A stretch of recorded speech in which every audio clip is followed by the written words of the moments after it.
Welcome to Risks Growing in the Dark, the 65th Crossing Thin Ice podcast. Today we're looking at risks that we are not paying attention to, risks that are therefore in the dark. I'm Dave Ingram, and today I'm joined, as always, by Max Rudolph. Before we get started, we do want to remind you that nothing in today's podcast is investment advice. We are here to educate and inform risk managers and senior officers at insurers with our opinions about risk and risk management. Let's go. Risks in the light shrink.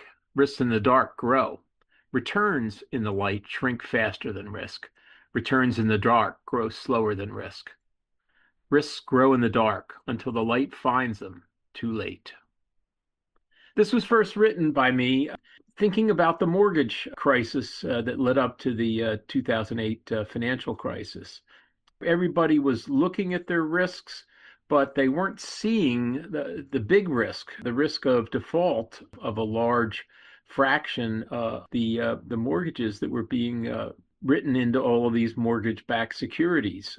So those risks, the risk of a broad downturn in home real estate prices was ignored. It was in the dark. People that were taking that risk by buying those mortgage securities were not being compensated for that risk.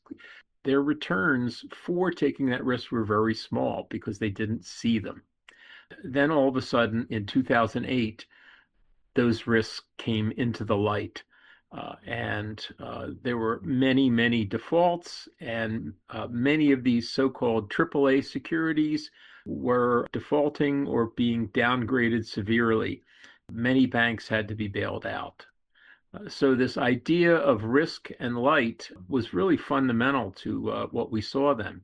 I first came onto it thinking about pricing of insurance companies, though, not mortgage securities. That in insurance company pricing, what I saw many times was that companies were either focused on volatility, earnings volatility, that is, short-term variations in returns, or they were focused on ruin, on the long-term worst-case scenario kind of risks.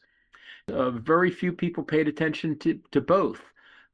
Many portfolios of insurance products would not be looking for any compensation, for instance, for volatility risk. Some companies found to their surprise that volatility risk could compound up to the point where they were showing losses because they were getting volatility from quite a number of their products that they weren't getting paid for. The core idea here is that when risks are in the light, when you're paying attention to them, you manage them and they shrink. But that when you do that, the rewards for those risks are going to shrink as well. And that's a fairly fundamental economic principle, because what you're talking about there in the most part is taking a risk and making it into something that acts just like a diversifiable risk. But the risks that are neglected, that are in the dark, are going to keep growing. You're going to keep taking more of them because they'll appear to be attractive because they have a small margin in them that you don't have any clue as to why that margin's there. But this idea applies not just to traded risks. Things that Max is going to talk about, like climate, demographics, pandemics, political risks, those are things you can't trade. You can't hedge them away. There's no market price. You don't necessarily get those clear signals. What takes the place of price with those risks is the idea of the cost of preparing for them.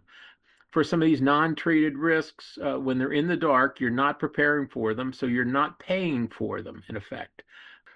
What we need to think about is bringing those risks into the light so that we start budgeting for them, we start building up resilience, we start using foresight to pay attention to what kind of risks there. So we're doing this podcast today about risks growing in the dark.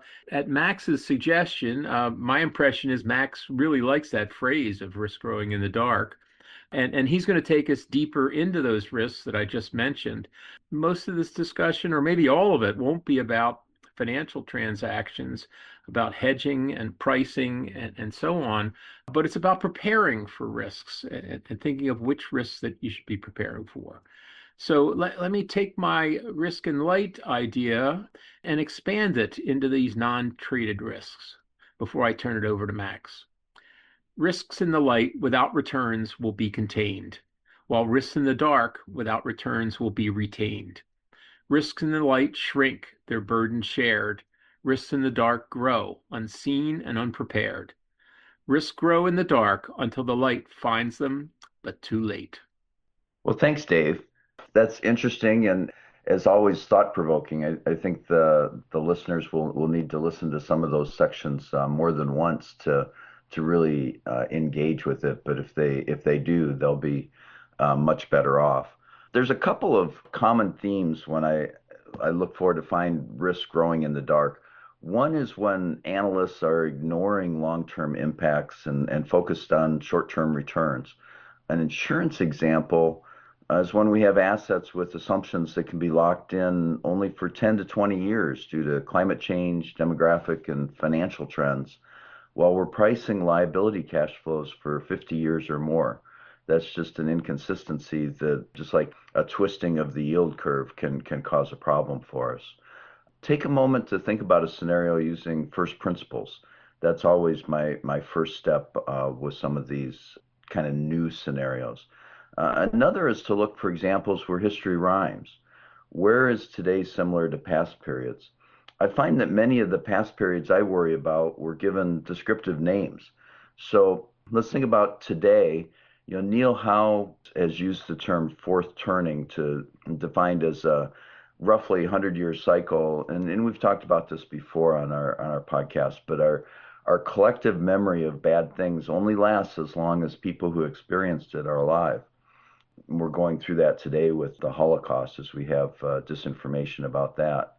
And the most recent fourth turnings align with periods up to and including the Revolutionary War, the Civil War, World War II, and then we're in one of these periods now, and it's a time of great change. So some of the examples that I want to talk about here that I think are similar to where we are at today is the late 1850s in the prelude to the U.S. Civil War, where slavery and immigration dominated the conversation. Then in the 1890s, we have the Gilded Age. Robber barons were similar, I think, to today's tech billionaires. They looked out for themselves and thought they knew best because they're rich. Immigration was also a big topic during that period. And then in the melt up in the late 1920s, before the collapse that led to the Great Depression, and I'm interested especially in the similar role to what shadow banks had at that time, and then the tariff response. And it is a little bit different today, but it'll be interesting to see how that plays out. In the late 1930s, we saw isolationism in the U.S. and fascism elsewhere prior to World War II starting. And then we get into something that really started in the late 1960s, but I think about it in the early 1970s with the Nifty 50 stock market. Many years of guns and butter where we were spending money on Vietnam as well as social programs like Medicaid and Medicare. And that all set the table for stagflation in the late 1970s. And then pre-2008, valuations were set based on prices. Prices were said to be real. And so assumptions had to be changed in order to meet those prices. And if you'd gone back to first principles, you'd have seen that the valuations maybe weren't the same as what the price were. It gave us a different look at intrinsic value versus price. So let's get into the risks that I see growing in the dark. And this list is never complete. At any given time in the past or future, you could put together a list like this. It's not unique to today. But planning and then adapting leads to better outcomes. So I'm going to talk about a few different categories: infrastructure, financial, health, food sources, climate change, and political change. There are others. As I went through this, there were a couple that I dropped into one of these categories, could have been their own specific category as well. So the first one I'm going to talk about is infrastructures, setting up the geopolitical ecosystem for long-term success. So that includes infrastructure, technology, and then also misinformation and disinformation. So we get into malware and scams, data breaches and ransomware. What's the role of AI in all that going forward? It certainly has been out there as long as technology has been here in terms of those types of things, and they continue to evolve.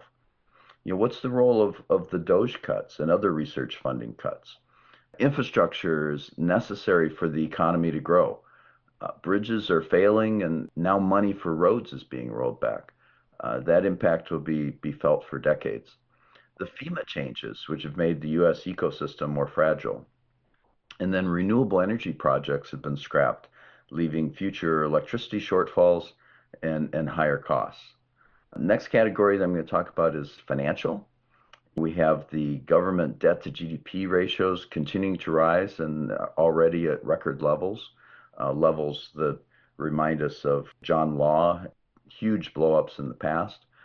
We see debt accumulation by individuals due to student loans, credit cards, cars, homes, and we see increasing delinquencies across these. And we also see new tools like buy now, pay later. Margin debt is at highs when people are buying stocks. We see unemployment and underemployment very high, especially for young recent graduates, along with women, minorities, and immigrants. Um, Everything is too big to fail, so everybody is bailed out. That lasts until it doesn't. Alternative assets promise extra spread. To this point, many of them have not completed a credit cycle, so they really don't have that full set of data that we need to know what the credit risk really is. Covenants continue to be weak. You see the Buffett ratio of total stock market capitalization to GDP is at a record high. In the workforce, we see a patchwork of jobs over a lifetime that reduces security, so increases the need for emergency funds or passive income. Demographics is one of those that could be its own category, and we've talked about this recently on its own podcast. But one risk that's been growing over time is that sperm counts have been falling for decades worldwide, helping to lead to a low fertility rate that's below sustainability. And then uncertain policies, especially impact small businesses and Main Street.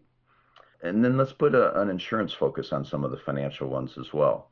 We see an asset focus on asset classes that have reduced liquidity, but what we see happening is that people are paying in full for that risk. They're not, you don't get diversification and value unless you pay less than full price.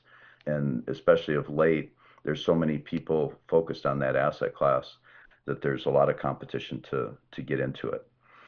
We see a duration mismatch in some blocks. Long duration liabilities are backed by short duration asset cash flows. See new competitors like private equity that bring high leverage and cost cutting to the market. And those are less regulated, so there's less transparency. Next category I'm going to talk about is health. We see infectious diseases like measles and polio rebounding. Malaria is becoming more widespread. Vector-borne illnesses spread away from the equator. Those are the ones that come with mainly mosquitoes or Lyme disease, those types, ticks, those types of insects. Some have novel symptoms like allergies to meat and dairy. That could expand even further.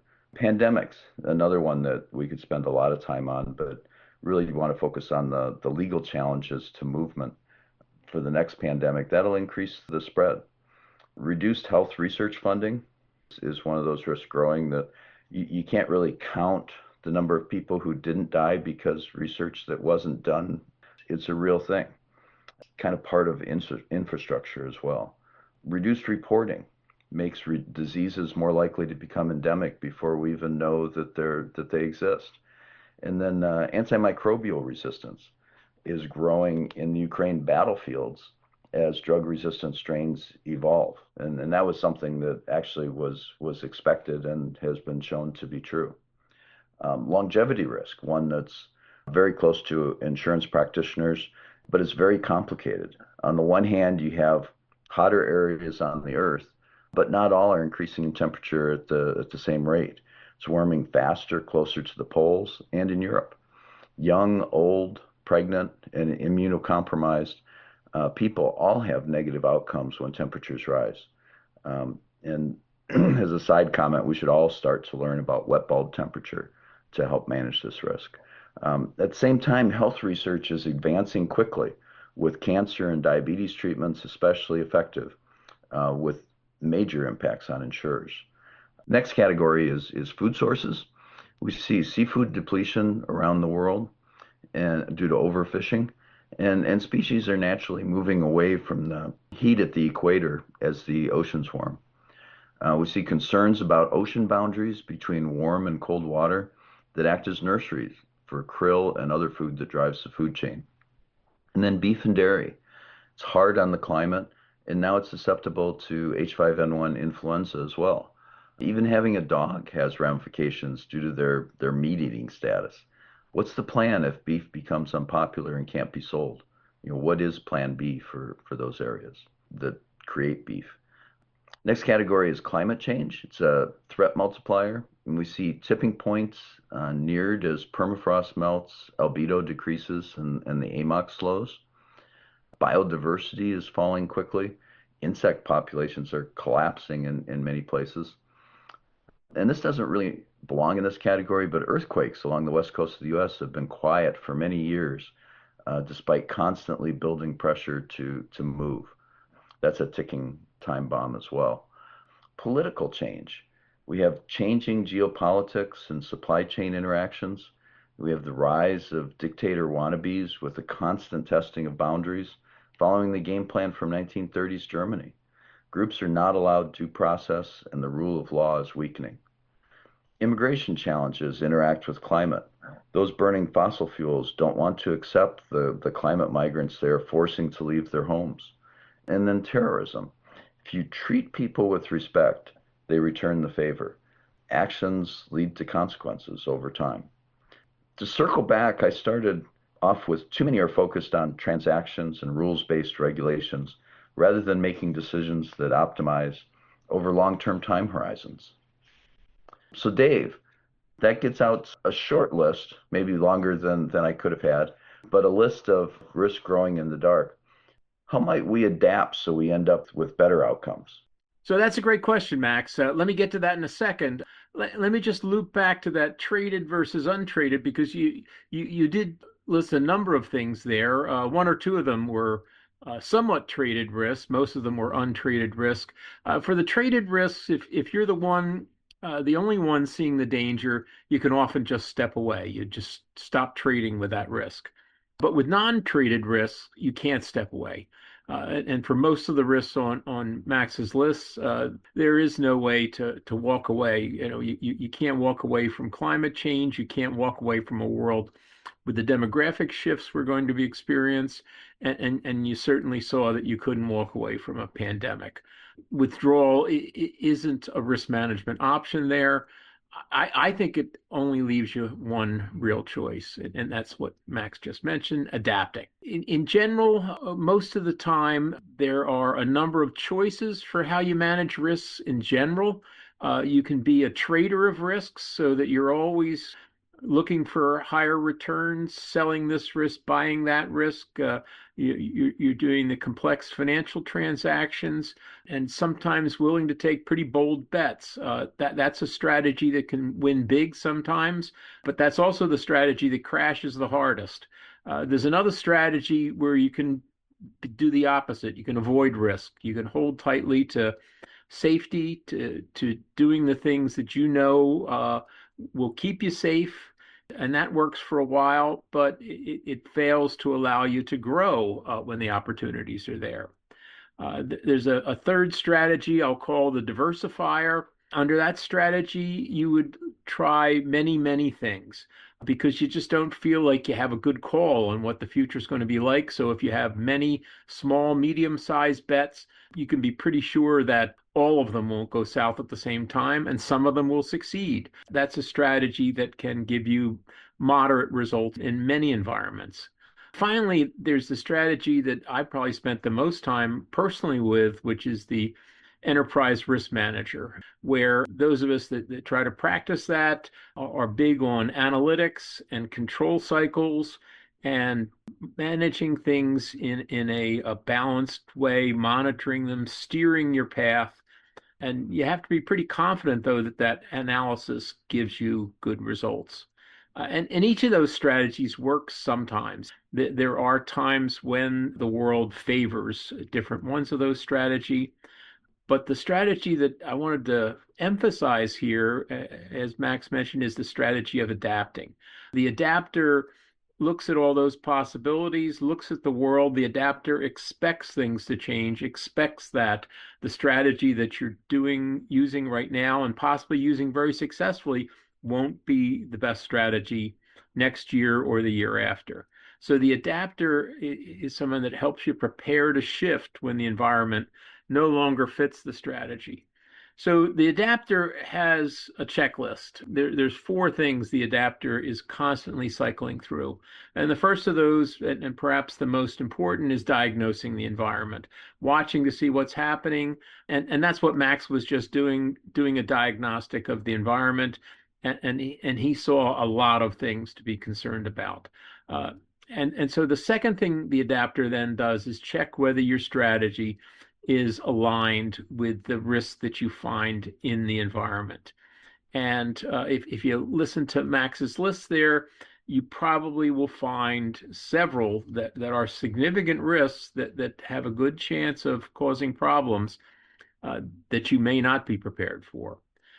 So the third idea on the checklist of the adapter is figuring out how to manage the transitions, because you had a strategy for some of these risks. Sometimes that strategy was to ignore the risk, and you have to pivot. You have to transition to doing something about it.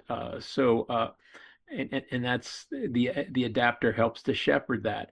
And then there's a long-term thing on the adapter's checkoff list, and that is paying attention to keeping the organization ready for these changes by investing in resilience. And some of that investing in resilience means maintaining capabilities to execute these different strategies, even if they're not being used at the current time. So it means keeping up a diversity of viewpoints, keeping in the loop some of the people that are seeing the world differently than the predominant view at the time. And so those are the four things that an adapter focuses on. Will the adapter get it right? Not that often. Nobody gets it right on these things. They're very tricky. But by working at it and trying to adapt, there's a much higher chance that maybe your timing won't be exactly right, maybe your strategy won't be exactly right, but you'll be closer than had you not done any of this adaptive work. So striving for the adaptability gives you more resilience, and that's what you want, is the resilience. But the adapter knows that the stability that comes from that resilience is always going to be temporary. So even if you've through a shift and now have a new strategy that seems to be working well, you need to be ready for a change again in the future. Let me leave you with one more little poem about the adapter. The adapter does not wait for the light to reveal, expecting change, prepared to lead. Resilience endures when stability fades. Survival belongs to those who adapt in the shades. Risks grow in the dark until the light finds them, but too late.